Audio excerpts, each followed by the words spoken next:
Hey guys, it's Divyansh, welcome back to another episode of football daily. और इस point of time पे like seriously भाई content और इतने सारे टॉपिक्स है ना भाई बात करने के लिए। मैं ये सोच रहा था जब स्क्रिप्ट बना रहा था कि 15 मिनट में इतनी सारी चीज़ों पे बात एक्चुअली में कर कैसे सकते हैं यार। मतलब कुछ भी हो रहा है, सही बता रहा हूँ मैं, like no offence but transfer market के ये कुछ एंड दिन ना यूनाइटेड के गेम प्ले से ज़्यादा बेटर है। लेकिन इसी के साथ यार बात करते हैं आज के एपिसोड की पहली अपडेट में। और मैं थोड़ा सा रैंडम कर रहा हूँ, शफल कर रहा हूँ। आपको टाइम स्टैम्प यहाँ पर मिल जाएगा कमेंट्स डिस्क्रिप्शन में, मतलब तुमको चैप्टर्स अवेलेबल यहाँ पे हो जाएंगे। सबसे पहले हम लोग बात करते हैं यहाँ पर बार्सिलोना, बर्नार्डो और इस पीएसजी के लव ट्रायंगल और इस पूरे डिलेमा को समझा देता हूँ मैं। अब एक्चुअली में होता है यहाँ पर ये कि ये जो बर्नार्डो सिल्वा का भी लास्ट गेम गया, बेंच से आया और भाई जिस तरीके का सपोर्ट यहाँ पे सिटी के फैंस ने दिखाया, उसके चलते फिर यहाँ पर ट्विटर पे अपने सोशल मीडिया हैंडल्स पे बर्नार्डो ने एक थैंक यू का पोस्ट डाला।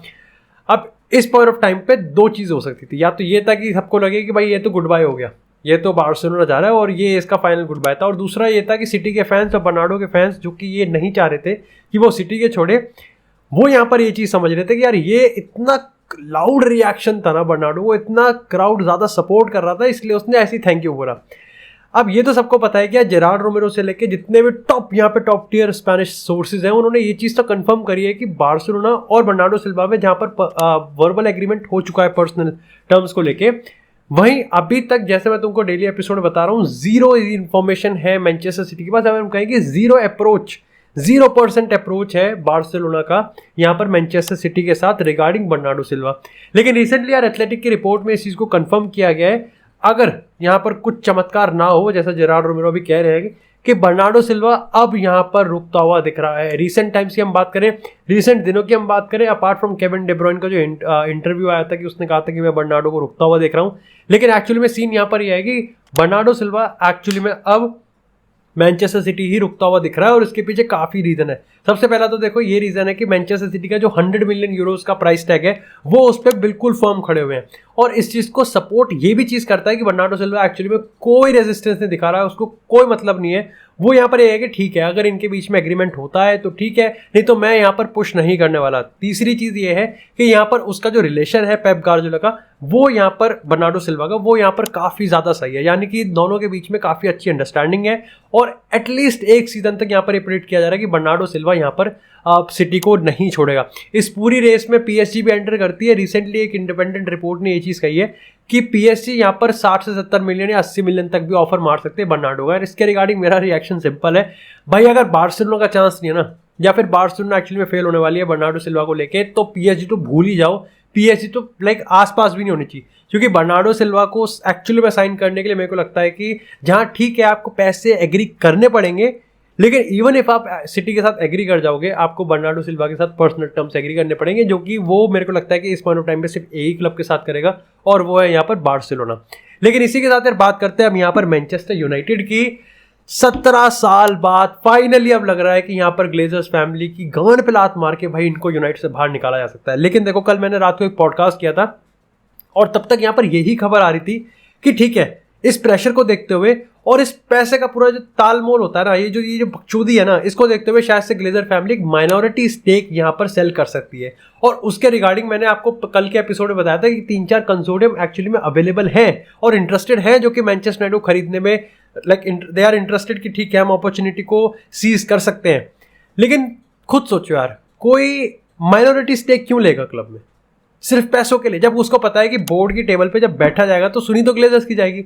तो यहाँ पर ये चीज़ कंफर्म हो गई थी कि मैनचेस्टर यूनाइटेड में अगर Glazer family even if minority stake sale करेगी तो ऐसा नहीं होगा। अब ये यूनाइटेड के फैंस के लिए बहुत बड़ी चीज़ थी, क्योंकि देखो आप ये सोचो कि ग्लेजर्स फैमिली इतनी सारी बकचोदी हुई, सर एलेक्स फर्गसन के बाद मेरे ख्याल से सिर्फ यूनाइटेड में बकचोदी हुई और ग्लेजर्स फैमिली बहुत बदनाम हुई। खैर बदनाम तो उससे पहले भी थी, बस सर एलेक्स फर्गसन हमेशा बचा के रखते थे क्योंकि वो क्लब को हमेशा एक सक्सेसफुल पोजीशन पे खड़ा रखते थे।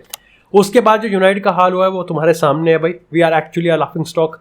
अब यहाँ पर सीन ये है कि यूनाइटेड फैंस इसलिए खुश थे क्योंकि उनको ये पता चल रहा था कि देखो दरार आ गई है। जो बंदे हमेशा ये कहते थे कि नहीं this club is not for sale और हम पैसा लगाते हैं, हमको जब जरूरत पड़ती है हम पैसा लगाते हैं, बल्कि वो एक्चुअली में क्लब रेवेन्यू, खुद का कोई पैसा नहीं लगा रहे बल्कि क्लब रेवेन्यू का ही वो पैसा लगा रहे हैं। यहाँ पर अब फाइनली प्रेशर को देखते हुए माइनॉरिटी स्टेक सेल कर रहे हैं। लेकिन अगर हम रिसेंट खबर की हम बात करें तो देखो 2-2:30 बज रहे हैं, 1 घंटे पहले यहाँ पर ये चीज़ कंफर्म हो गई है कि अभी कुछ टाइम पहले मैनचेस्टर यूनाइटेड ग्लेजर्स फैमिली और एक कंसोर्टियम के बीच में यहाँ पर बात हुई है, यहाँ पर नेगोशिएशन हुई है, प्रिलिमिनरी टॉक्स हुई है, लेकिन ये कोई माइनॉरिटी स्टेक नहीं बल्कि फुल फ्लेक्स मैनचेस्टर यूनाइटेड में टेक ओवर करने के लिए।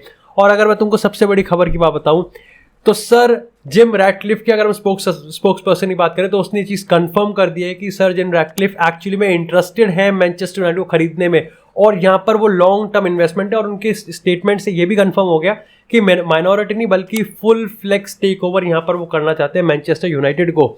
आप देखो मैनचेस्टर यूनाइटेड इस पर कमेंट नहीं करा अभी तक और कमेंट करेगी भी नहीं, वो बिल्कुल कमेंट नहीं करेंगे, लेकिन ये चीज़ कंफर्म मान के चलो कि यहाँ पर पूरा सिस्टम है और फाइनली एक्शन होता हुआ दिख रहा है हमको। अब यहाँ पर मैं अपना पर्सनल ओपिनियन बताता हूँ। देखो मेरे को लगता है कि कहाँ है गैरी नेविल का ट्वीट, कहाँ है रियो भाई इस पॉइंट ऑफ टाइम पे तो ये सारे यूनाइटेड के जो पंडित हैं जो इतना बोलते रहते हैं, इनका यहाँ पर सपोर्ट चाहिए फैंस को, क्योंकि आप अगर अब नहीं बोले तो आपका बोलने का फिर कोई फायदा ही नहीं है। और डेफिनेटली यहाँ पर आने वाले टाइम में शायद से लास्ट इफेक्ट, यहाँ पर हम लास्ट पुश है ना, ये लिवरपूल वाला गेम है ना, अगर इसके हेड एक प्रोटेस्ट अच्छा खासा लंबा हमने सक्सेसफुल कर दिया भाई, तो मान के चलो कि सर जिम रैटक्लिफ एक्चुअली में ये चीज़ यहाँ पर कर सकते हैं और यहाँ पर उनका बिड एक्सेप्ट हो सकता है। लेकिन इसी के साथ बात करते हैं अब थोड़ी सी क्रिस्टियानो रोनाल्डो से। दो खबर है यहाँ पर। सबसे पहले तो यहाँ पर अब रिसेंटली पुलिस ने ये चीज़ कंफर्म करी है कि जो एवर्टन वाला क्लैश था जहाँ पर रोनाल्डो ने रेज में आके और अपना टेम्पर लूज करके वहाँ पर एक फ़ोन तोड़ दिया था एक बच्चे का, उस पे यहाँ पर एक इंटरव्यू लिया गया है, इंटेरोगेशन हुई है और उसके बाद यहाँ पर सारा मामला सुलझा दिया गया है। हालांकि उसी टाइम की बात करें तो रोनाल्डो ने लेटर अपोलोजाइज भी किया था और उसको यहाँ पर ऑफर भी किया था कि वो ओल्ड ट्रैफोर्ड में आके एक गेम भी देख सकता है जिस पे हॉस्पिटैलिटी हो या फिर फेयर स्पोर्ट्समैनशिप हो। लेकिन यहाँ पर उस बच्चे की माँ की अगर हम बात करें तो उन्होंने इस चीज़ को डिनाई कर दिया था और उन्होंने कहा कि let the police handle it. अब इसके रिगार्डिंग मेरा पर्सनल रिएक्शन बस इतना ही है कि yes I think even if it's Cristiano Ronaldo, even if it's the person जिसको मैं अपना आइडल मानता हूँ, ये बिहेवियर एक्चुअली में गलत है, बिल्कुल गलत है। एंड आई थिंक ठीक है पुलिस ने अपना काम किया और यहाँ पर एक चीज़ खत्म हो गई। लेकिन इसी के साथ बात करते हैं अपनी दूसरी अपडेट की रोनाल्डो से। तो भाई रिसेंटली रोनाल्डो को लेके स्पोर्टिंग एथलेटिको चेल्सी है, लेकिन अगर स्पोर्टिंग की हम बात करें तो भाई स्पोर्टिंग के बिहाइंड द सीन बहुत तगड़े काम हो रहे हैं। यहाँ पर स्पोर्टिंग ने इस चीज़ को कंफर्म कर दिया और अंदर की हम रिपोर्ट्स की माने तो वो यहाँ पर रोनाल्डो को साइन करने में तैयार है। वो कहते हैं ना कि गांड फाड़ तैयारी कर रहे हैं कि बस हम यहाँ पर कैसे ना कैसे करके रोनाल्डो की सैलरी का जो फाइनेंशियल पैकेज है वो हम यहाँ पर प्रिपेयर कर सके।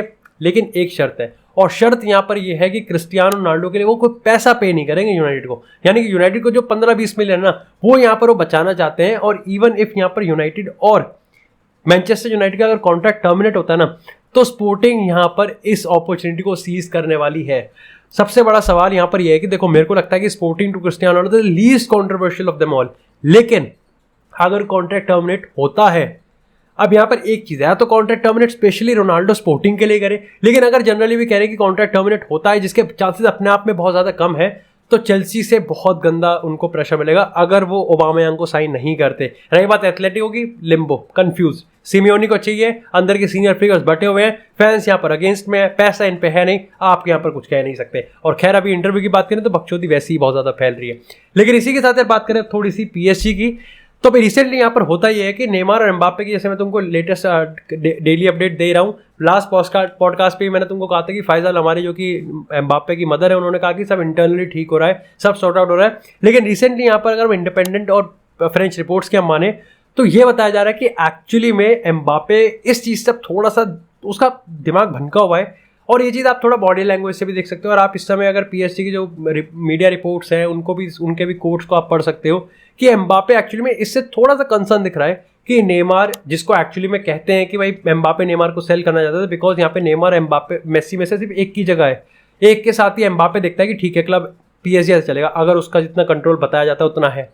वहाँ पर उस ड्रेसिंग रूम में अब नेमार का जो स्टेटस कह लो, इन्फ्लुएंस कह लो या फिर पोजीशन कह लो, वो बढ़ते बढ़ते बहुत ज़्यादा बढ़ रही है।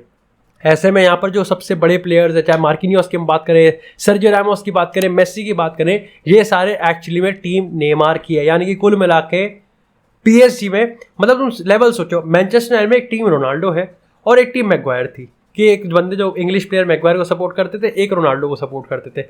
ये इतनी बड़ी बात थी। तो सोचो पीएसजी में एक टीम एम्बापे है और एक्चुअली में एक टीम नेमार है, या फिर आप कहोगे एक टीम मेसी है, और मेसी और नेमार एक साथ है, तो तुम सोच सकते हो कि ईगो बैटल कितना ज़्यादा है पीएसजी में। लेकिन इसी के साथ यार बात करते हैं अपनी लास्ट अपडेट की, और भाई ये थोड़ी सी टफ है। क्योंकि अगर बात करें हम यहाँ पर कासिमिरो की, तो थोड़ी देर पहले तक यानी कि 3-4 घंटे पहले की अपडेट की बात करें तो ये बताया जा रहा था कि कासिमिरो का मन अभी नहीं है यूनाइटेड को छोड़ने का। लेकिन जब डिटेल्स सामने आई ना, और जब एक्सक्लूसिव रिपोर्ट हमारे सामने आती रही, तो अब ये बताया जा रहा है कि एक्चुअली में यूनाइटेड इतना सा दूर है कासिमिरो को साइन करने के लिए। और यहाँ पर 80 मिलियन नहीं चाहिए, 70 मिलियन नहीं चाहिए, बल्कि रियल मैड्रिड को यहाँ पर 50 से 60 मिलियन के आसपास का ट्रांसफर फी चाहिए। अब इस मामले में तुमको लगता है कि यहाँ पर रियल मैड्रिड पेरेज हार्ड है, जैसे मेरे को भी लग रहा था, लेकिन ऐसा नहीं है। रियल मैड्रिड एक्चुअली में इसके अगेंस्ट है, वो कासिमिरो को सेल नहीं करना चाहते। दे वांट, देखो उनको पता है कि उनके पास मिडफील्ड में बहुत ऑप्शंस है, लेकिन उनको कासिमिरो के इम्पैक्ट का पता है। कासिमिरो अपने गेम का लेजेंड है, और उनको पता है कि चुआमेनी की हम बात करें, कामाविंगा की हम बात करें, या फिर कोई भी उसको वहां पर खेलेगा, तो उनको गाइड करने के लिए कासिमिरो को बहुत ज्यादा जरूरत पड़ेगी। अब इवन दो हम थोड़ा सा एक्साइट हो सकते हैं रियल मैड्रिड वाले, ठीक है, हमको नम आंखों से कासिमिरो को फेयरवेल देनी पड़ेगी, लेकिन then again Real Madrid is Real Madrid. वो जूड बेलिंगम पे जाने वाले हैं, and the constant evolution of the Real Madrid squad is what Florentino Perez is the best president. लेकिन जूड बेलिंगम भी एक्चुअली में 2023 तक ही आएगा। अब यहां पर अगर हम कुछ मैनचेस्टर यूनाइटेड की बात कर लें, तो यूनाइटेड उसको लगभग 450,000 पर वीक की सैलरी दे रही है, 5 साल का लगभग कॉन्ट्रैक्ट मिल रहा है, पैसे देने के लिए भी तैयार है, उसके पर्सनल एग्रीमेंट भी तैयार करने के लिए, यानी कि टॉप 5 अर्नर में से बन जाएगा प्रीमियर लीग के अगर कासिमिरो यहां पर यूनाइटेड में आता है। और इस पॉइंट ऑफ टाइम पे ये भी बताया जा रहा है कि कुछ डिसीजंस यहां पर रियल मैड्रिड हायरार्की से ऐसे थे जिसको कासिमिरो को मतलब थोड़ा सा वो डिसअपॉइंटेड हुआ था, और यहां पर मैनचेस्टर यूनाइटेड को वो इस पॉइंट ऑफ टाइम पे अट्रैक्टिव पोजिशन देख रहा है। यानी कि yes there is no Champions League, लेकिन वो अट्रैक्टिव है। मतलब मेरे को लगता है कि पिछले कुछ टाइम में मैनचेस्टर यूनाइटेड ने जितनी एग्रेसिवनेस से और जितनी डेस्परेशन कह लो, लेकिन जितना जल्दी उन्होंने मूव कर रहे हैं ना, शायद से यहाँ पर देखो होप्स हैं मेरे को। लाइक मैं यार I am confused, like I am happy for Manchester United को कासिमिरो ऐसा प्लेयर लेके आने, but at the same time मेरे को रियल मैड्रिड के तौर पे भी पर्सपेक्टिव से भी हम नम गीली आंखें भाई कासिमिरो यार, वो क्रूज कासिमिरो मॉड्रिच का वो ट्राई टूटता हुआ दिख रहा है। बट अगेन यार I think is a tough call. ऐसे में मैनचेस्टर यूनाइटेड ये डील कंप्लीट करती हुई दिख रही है। सो भाई इंप्रेसिव डील। और यस ये डील बहुत इंपॉर्टेंट है, क्योंकि आप देखो ब्राजील की अगर हम बात करें तो वहाँ पे फ्रेड खेलता है और कासिमिरो खेलता है, बहुत सही होगा भाई। मैकटोमिने और फ्रेड से कितना बड़ा अपग्रेड है भाई, मैं सोच भी नहीं सकता यार एक्चुअली में कासिमिरो इस टीम में कितना एग्रेसिवनेस लाएगा, कितनी कंपटीशन लाएगा, और एक्चुअली में वो जो पूरा प्रॉपर सीन है ना उसको कितने अच्छे से कवर अप करेगा। थ्रिल हूँ भाई मैं, अगर ये डील कंप्लीट कर लेती है मैनचेस्टर यूनाइटेड, भाई बहुत इंप्रेसिव डील हो जाएगी। बाकी that's it for this episode guys. I hope आपको एपिसोड पसंद आया, और एपिसोड पसंद आता है एपिसोड को लाइक करें, चैनल को सब्सक्राइब करें, और आपको इस तरह फुटबॉल से एक्सक्लूसिव कंटेंट चैनल पर मिलता रहेगा। तब तक के लिए stay tuned, stay safe, and I will see you in the next episode.